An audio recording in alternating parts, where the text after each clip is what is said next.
Hello students, welcome back. मैं लोकेश स्वागत करता हूँ एक बार फिर आपका सीरी के यूट्यूब चैनल पे। और 31 दिसंबर है, आज साल का आखिरी दिन है। रात के 9 बजे हैं और टेम्परेचर तो शानदार है, बहुत ही बेहतरीन ठंड पड़ रही है। आज कुछ ज़्यादा ही ठंड है। तो एक स्पेशल जो चीज़ है, जो मुद्दा है, इसके बारे में अपन बात करने जा रहे हैं आज। वो ये कि रिवीजन कैसे करें और अच्छा रिवीजन जो है वो कैसे कर सकते हैं। कुछ समस्याएं रहती हैं, जैसे कि सर हमें टाइम कम मिलता है, नींद आने लग जाती है, याद नहीं रहता। जब भी हम रिवीजन करते हैं तो ये समस्याएं हमारे सामने रहती हैं। तो इसका कैसे सोल्यूशन हो सकता है और बेस्ट रिवीजन अपन कैसे कर सकते हैं। देखो, कुछ चीज़ों के बारे में ध्यान देते हैं। सबसे पहले तो ये कि जो हमने सिलेबस अभी तक कंप्लीट किया है, अब सिलेबस आप चाहे एक दिन पहले कंप्लीट कर लें, एक दिन बाद में कंप्लीट कर लें। आपने बहुत जल्दी सिलेबस कंप्लीट कर लिया कि थोड़ा टाइम के बाद में आपने कंप्लीट किया सिलेबस, बहुत ज़्यादा फर्क नहीं पड़ता। जिस चीज़ से फर्क पड़ता है वो है ये चीज़, रिवीजन ज़्यादा इंपॉर्टेंट है। कि हमने रिवाइज किस तरह से किया है ये ज़्यादा जरूरी है और ये ज़्यादा इंपॉर्टेंट है। तो आज अपन इसी बारे में बात कर रहे हैं कि रिवीजन कैसे करें। देखो, एक छोटी सी बात है, मैं आपको एक नेक्स्ट स्लाइड दिखा रहा हूं और आपको थोड़ा सा उसके बारे में आइडिया लेना है कि मैं किस बारे में बात करना चाहता हूं। जैसे कि हमने अपने जीवन में 5 रुपए का जो सिक्का है वो कई बार देखा है। आज मैं आपको थोड़ा सा एक बार और दिखा रहा हूं, फिर मैं आपको उसके बारे में क्वेश्चन पूछता हूं। ये मैंने आपको एक सेकंड के लिए 5 का सिक्का दिखाया है। अब मैं आपको इसके बारे में चीज पूछता हूं कि ये जो 5 का सिक्का मैंने आपको दिखाया है, आप इसका एक अच्छा सा डायग्राम बना के दिखाइए मुझे, और दोनों तरफ से, आगे से भी और पीछे से भी, इस 5 के सिक्के का डायग्राम। जबकि 5 का सिक्का हमने पहली बार नहीं देख रहे, हमने इसको अपने जीवन में बहुत बार देखा है। फिर भी हमें हो सकता है कुछ बच्चे जो इसको बनाएंगे वो दिक्कत करेंगे इसको बनाने में, उनसे नहीं बन पाएगा। कारण तो इससे हमें एक बात समझ में आती है कि 5 का जो सिक्के का जो डायग्राम हम कितनी बार देख चुके फिर भी हमसे नहीं बन रहा। इसका मतलब है रिपीटेशन का हमारी मेमोरी से कोई बहुत ज़्यादा संबंध नहीं है कि बार बार चीज़ें जो हमारे सामने आती हैं उससे हमें याद ही हो जाएगा, इसकी कोई गारंटी नहीं है। तो फिर गारंटी किस चीज़ की है? गारंटी इस चीज़ की है कि हम याद किस तरीके से कर रहे हैं। देखो, कुछ बातें करते हैं। सबसे पहली बात, स्लीप यानी नींद। हमें सिर्फ पढ़ते पढ़ते नींद आ जाती है। इसका मतलब है कि हमारे पढ़ाई का जो तरीका है उसको थोड़ा सा बदलने की ज़रूरत है। हो सकता है कईयों को नींद नहीं आती है, लेकिन जिनको नींद आती है उनके साथ में बड़ी समस्या है। तो उस समस्या का निदान ये कर सकते हैं कि जब हमें पढ़ते पढ़ते नींद आ रही है तो हम एक काम कर सकते हैं, speak and walk with your notes.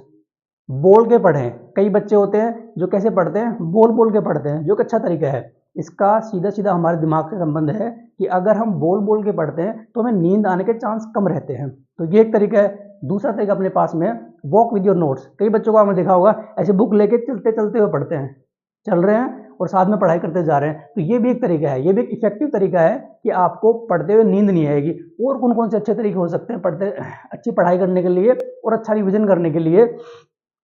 उसमें हमारे पास में सबसे अच्छा तरीका है 10 मिनट्स शॉर्ट टाइम रिवीजन।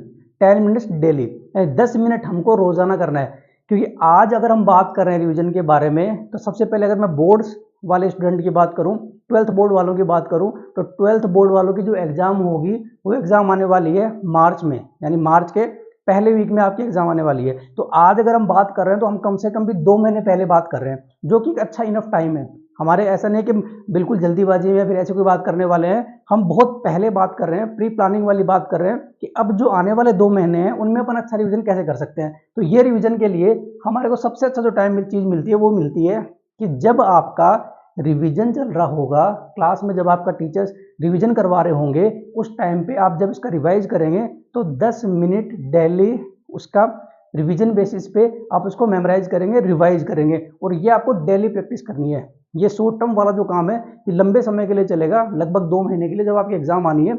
ये अपने को करना है पहली चीज। फिर क्या करनी है?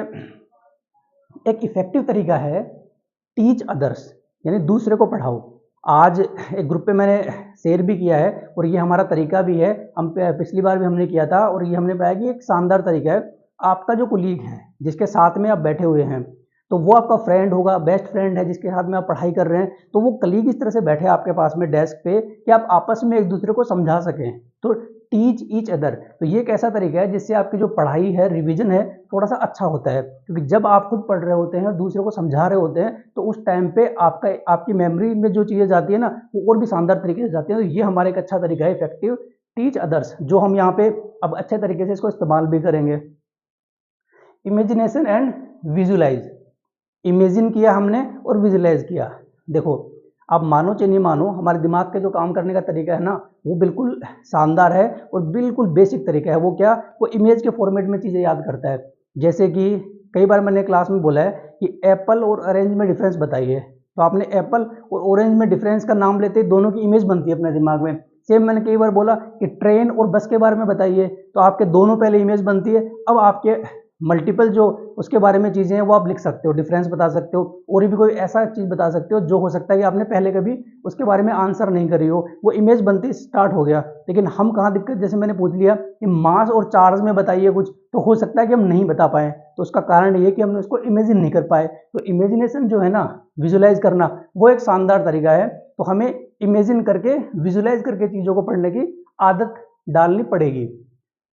डेली टॉपिक डेडलाइन, ये तरीका है, ये काम आएगा वैसे तो हमारे, जब हमारे लास्ट का 2 या 3 वीक एग्जाम के बचे होंगे, यानी हम फरवरी के लास्ट में होंगे, जब हमारे बोर्ड के बारे में स्पेशली बात कर रहे हैं, नीट के बारे में बात करेंगे कि जब हम अप्रैल में महीने में होंगे तो हमारी ये चीज़ काम में आएगी। इसमें क्या करेंगे हम, इसमें ये करेंगे कि हमको जो भी डेली टॉपिक है उनकी डेडलाइन डिसाइड करनी पड़ेगी कि हमें ये बताना है कि इन टॉपिक्स का डेडलाइन क्या है। हर एक टॉपिक का हमको डेडलाइन बनाना पड़ेगा और उस डेडलाइन के हिसाब से हम डेली काम करेंगे कि मुझे इतने 2 टॉपिक या 3 टॉपिक डेली खत्म करने हैं। उस डेडलाइन पे खत्म नहीं हुए इसका मतलब मैं पीछे चल रहा हूँ, अब मुझे उसकी टेंशन लेके उसको डेडलाइन से पहले पहले खत्म करना है। तो ये एक तरीका होगा मेरा रिविजन के टाइम पे। और एक जो चीज़ है वो है जो हमारे लास्ट में ज़्यादा काम आएगी, क्वेश्चन प्रैक्टिस स्पॉटलाइट।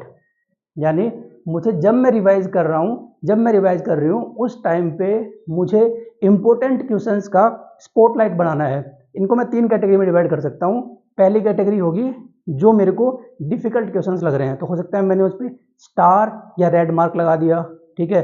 दूसरा मेरे पास में कैटेगरी हो सकती है जो मेरे को बहुत ईजी क्वेश्चंस लग रहे हैं, तो उसमें मैंने क्या किया, ग्रीन और टिक मार्क लगा दिया। या तीसरा कैटेगरी होगा जो मेरे को सोल्व करने में थोड़ी सी डिफिकल्टी हुई, जहाँ मेरे को थोड़ी सी असुविधा हो रही है, तो वहाँ येलो मार्कर से, येलो हाइलाइटर से हाईलाइट कर सकते हैं। ये तीनों कैटेगरी अपने को लास्ट में रिवीजन में बहुत हेल्प करेगी। तो ये ऐसे बेसिक तरीके हैं जिनसे हम रिवीजन को इम्प्रूव कर सकते हैं।